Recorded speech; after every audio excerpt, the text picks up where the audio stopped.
우리 정부가 강제징용 문제와 관련한 제3국 중재위를 설치하자는 일본 측 요구를 거부하자 고노다로 일본 외무상이 주일 한국 대사를 불러 항의했습니다.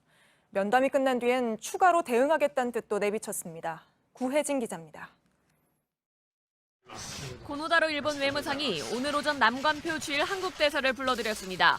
고노 외무상은 제3국 중재위 설치에 응하지 않은 데 대해 유감을 표했습니다. 国内の裁判の判決を理由として国際法の違反の状況を放置しておくことは国際的にも許されません. 한국이 제2차 세계대전 이후의 국제 질서를 뒤집고 있다고도 주장했습니다. 남 대사는 민사재판이라는 점을 강조하며 외교적 협의를 위한 해결을 위해 노력하자고 말했습니다.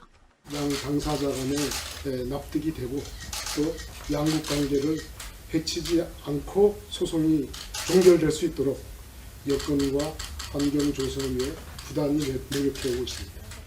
또 일본의 일방적 수출 규제 조치에 대한 부당성도 지적했습니다. 그러나 고노 외무상은 면담 뒤 담화문을 내고 추가 조치 가능성도 언급했습니다. 日本企業に実害が生じるようなことが万が一起これば必要な措置を適切に取っていくことになろうか. 다만 ICJ, 즉 국제사법재판소 제소는 보류했습니다. JTBC 구혜진입니다. 고노 외무상은 이 자리에서 남관표 주일 대사의 말을 중간에 끊고 남 대사를 향해 무례하다고 말했습니다. 대사를 향해 무례하다라고 말하는 건 거의 없다시피 한 일입니다.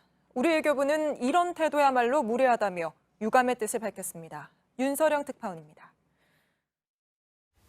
남관표 주일 대사가 강제징용 배상 판결과 관련해 우리 측이 제시했던 방안을 설명하던 중이었습니다.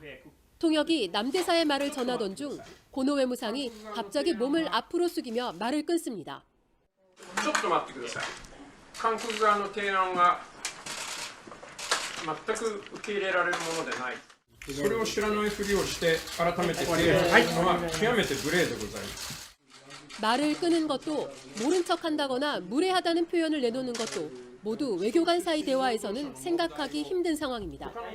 그러면서 일본 정부의 수출 규제 조치와 강제징용 재판 문제는 관련이 없다는 모순된 주장도 반복했습니다. この旧朝鮮半島出身労働者の問題を他の問題と一緒にあたかも関連しているかのように位置づけるのはやめていただきたい。それは韓国の世論におかしな影響を与えることになります。お願いします。お願いします。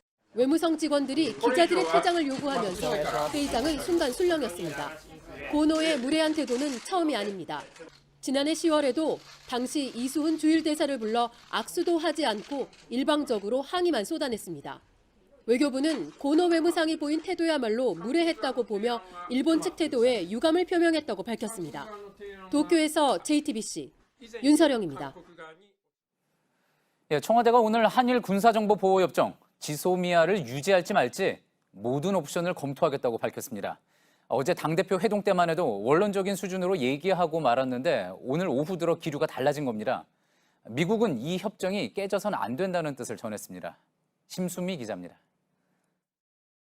청와대 안보 책임자가 말씀하셨어요. 지금은 유지 입장을 갖고 있으나 상황에 따라서는 재검토할 수 있다. 어제 저녁 문재인 대통령과 5당 대표 회담에서는 한일 군사정보보호협정 지소미아에 대해 원칙적인 수준의 언급이 나왔습니다. 이 사실이 알려지자 우리 시간으로 오늘 새벽 미국 국무부는 즉각 지소미아를 전폭적으로 지지한다고 언론에 밝혔습니다. 지소미아가 파기돼서는 안 된다. 즉 일본의 수출 규제가 동북아 안보 문제로 옮겨붙어선 안 된다는 입장을 분명히 한 겁니다. 하지만 청와대는 오늘 한층 강경해진 태도를 보였습니다.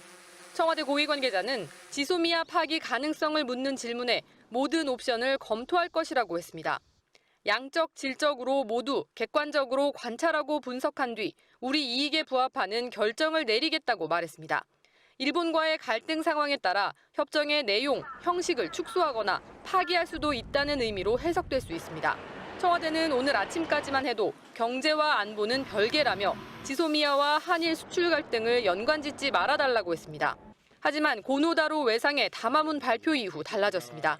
JTBC 심소희입니다. 그러면 청와대 취재 기자를 바로 연결해 보겠습니다. 자, 이서준 기자.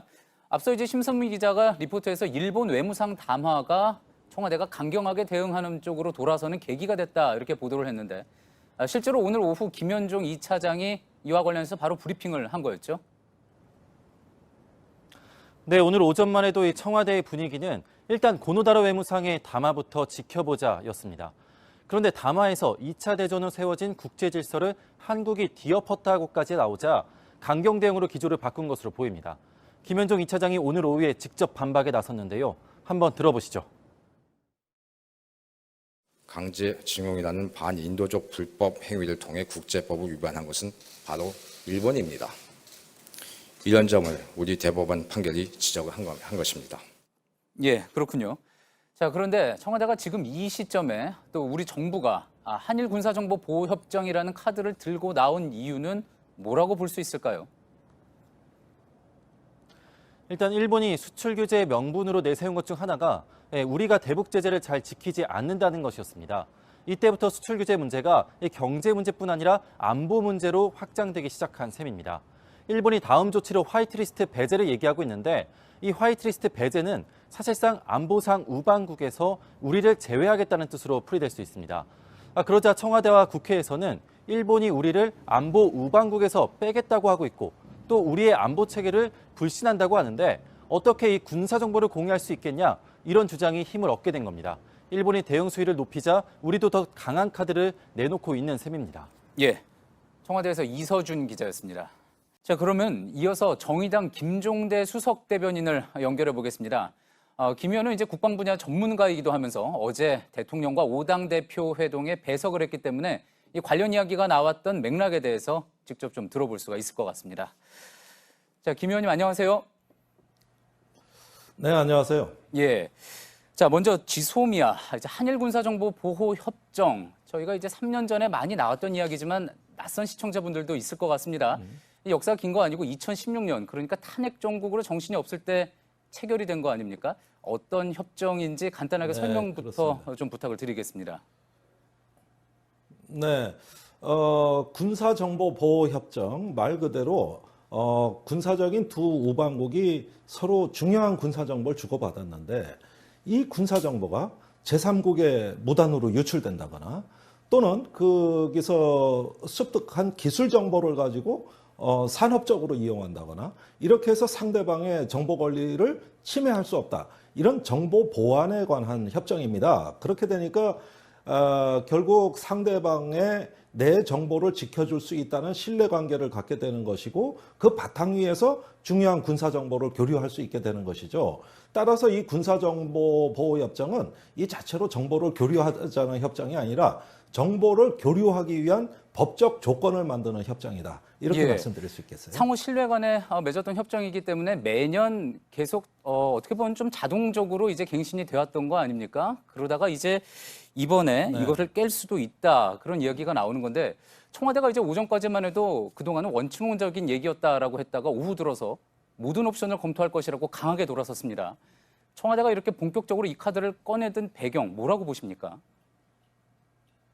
네, 뭐 오전 오후 표현의 차이는 다소 있었습니다만은 그게 중요하지 않습니다. 어제 5당 대표 회담을 할 때 정의당의 심상정 의원이 맨 처음으로 군사정보보호협정 파기를 검토해야 된다. 이렇게 발언을 했고 동조하는 당대표들이 나왔어요. 그렇게 되자 이 문제가 온통 당시에도 화제가 됐는데 청와대 안보실장이 상황 변화에 따라서 그 파기를 재검토할 수 있다. 이렇게 이야기를 했거든요. 이건 사실은 굉장히 그 무게 있게 군사정보보호협정 파기를 하나의 옵션으로 검토하고 있었다는 얘기고 또 비공식적인 대화를 통해 가지고 심의원이 제기한 바로 그 방향대로 청와대도 준비하고 있다는 말까지 덧붙였습니다. 예. 그런데 오늘 아침에 이제 말을 조금 유순하게 한 것은 고노다마를 한번 지켜보자. 예. 또 미국의 태도도 한번 지켜보자. 이런 어떤 그 약간의 여지를 뒀던 것이지 청와대 입장은 이미 얼마 전부터 이 문제를 검토하고 있었던 것으로 저는 확신하고 있습니다. 예, 상당히 강한 카드라고 볼 수 있겠죠. 이게 군사적인 문제로까지 어쨌든 건너온 거니까요. 자, 결국 이런 강한 카드를 네. 꺼내든 배경에는 결국은 이 카드로 인해서 이 협정으로 인해서 또 이득을 보고 협정을 바랬던 주체가 미국이기도 하고 또 일본이기도 했는데 결국은 좀 지금 상황에서 미국이 좀 나서달라, 미국이 나서야 되는 것 아니냐 그런 의미에서 이 카드가 나온 거다라는 해석도 나오는데 어떻게 보십니까? 네, 일단 미국을 염두에 뒀다는 건 결과적인 측면이지 우리는 일본에 대해서 단호하게 대응할 수 있는 구체적 행동을 찾아왔던 거예요. 물론 이 협정을 체결하기까지 미국이 그동안 기울인 시간과 비용이 매우 막대합니다. 원래 이명박 정부 시절에 체결하려고 했던 걸 박근혜 정부 때 와서야 체결하게 된 데는 예. 우리 측 사정이 있었지만 계속 미국은 일관되게 압박을 가해왔어요. 그런 만큼 미국이 이 문제에 대해 반응하는 것은 저는 일견 이해할 수 있는 일이라고 봅니다. 그러나 적어도 한일 간의 군사정보에 관한 사항은 이거는 우리는 일본을 향해서 말하는 것이고 또 이 협정으로 인해서 가장 큰 수혜국이 다름 아닌 일본이라는 거, 예. 이 점을 분명히 하고자 합니다. 예, 가장 큰 수혜국이 일본이다. 그러면은 김 의원님 어떻습니까? 지금 우리가 내민 이 카드에 대해서 일본이 좀 자극을, 좀 부담을 느끼겠습니까? 내심 부담은 느끼지만 그 부담감을 말로는 표현하지 않을 겁니다. 사실 일본이야말로 북한 군사정보에 가장 목마른 나라입니다. 여태까지 북한이 장거리 미사일 발사할 때마다 한국보다 먼저 탐지한 역사가 없습니다. 한국의 군사정보가 일본의 안보에 더 중요하다는 걸 일본 자신도 알고 있습니다. 그런 만큼 이 군사정보보호협정에 대한 우리 측의 재검토는 일본의 안보에 영향을 줄 것이라고 일본은 자체 분석을 할 겁니다. 예. 그렇다면 이제 다른 대체제를 찾아야 되는데 이 점에 대해서 이제 안보의 근간이 이미 일본에 의해서 흔들렸기 때문에 이 명분은 우리 쪽이다. 시간은 대한민국 편이다라는 말을 드리고 싶습니다. 예, 마지막 질문 드리겠습니다.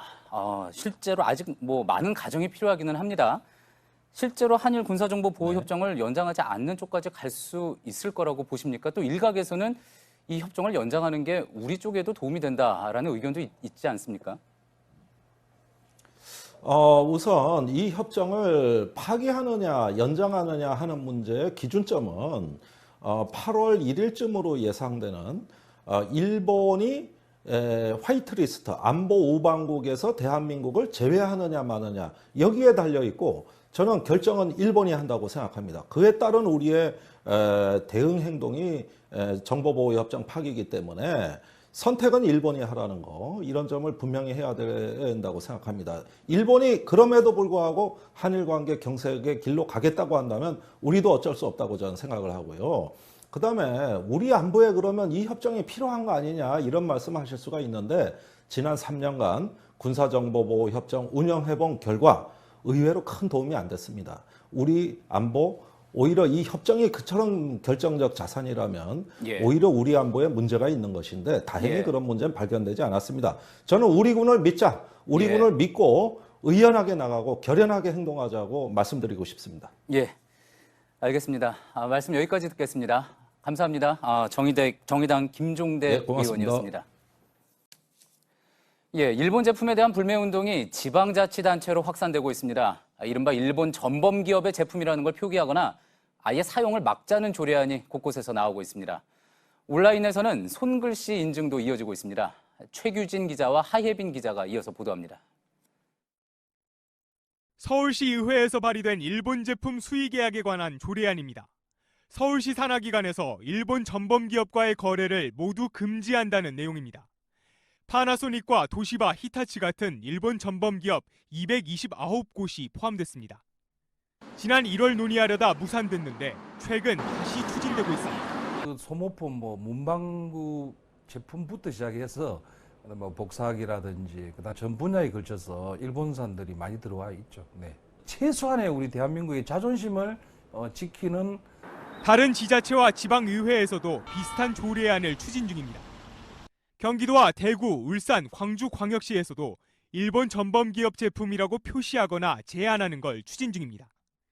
우길기와 같은 일본 제국주의 상징물을 금지한다는 내용도 포함시킬 예정입니다. 전국 시도의회와 기초의회들 역시 아베 정부를 규탄하는 결의안을 냈습니다. 방문과 연수를 취소하는 곳도 있습니다. 현재 우리의 나라의 분위기와 상황 등이 시민의 공감대를 이끌어내지 못하고 있다. 그래서 매우 안타깝다. 경기도 광명시를 비롯해 양주시와 충북 괴산군 등도 일본 자매도시와의 약속한 일정을 없던 일로 했습니다. JTBC 최규진입니다.